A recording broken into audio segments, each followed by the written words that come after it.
নিত্য প্রয়োজনীয় জিনিসপত্রের দাম দ্রুত সময়ের মধ্যেই কমে যাবে বলে দেশবাসীকে আশ্বাস দিয়েছেন অন্তর্বর্তীকালীন সরকারের অর্থ উপদেষ্টা সালেহউদ্দিন আহমেদ।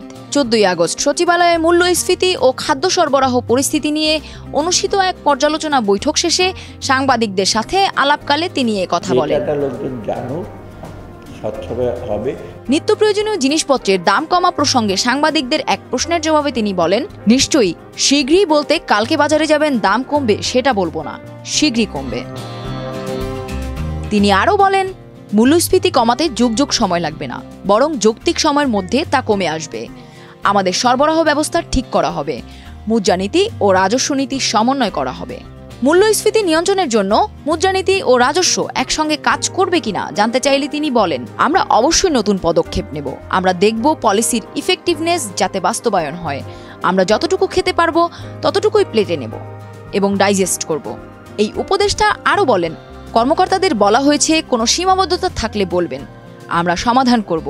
আগের মতো কোনো রকম ভয়ভীতি যেন না থাকে। বাংলাদেশে কিন্তু 95% মানুষ সৎ, পরিশ্রমী এবং উদ্যমী। এই জন্যই আমরা এতদূর এগিয়ে এসেছি, নতুবা পারতাম না। বন্ধ করতেই হবে যে কোনো। ডেস্ক রিপোর্ট, দেশ রূপান্তর।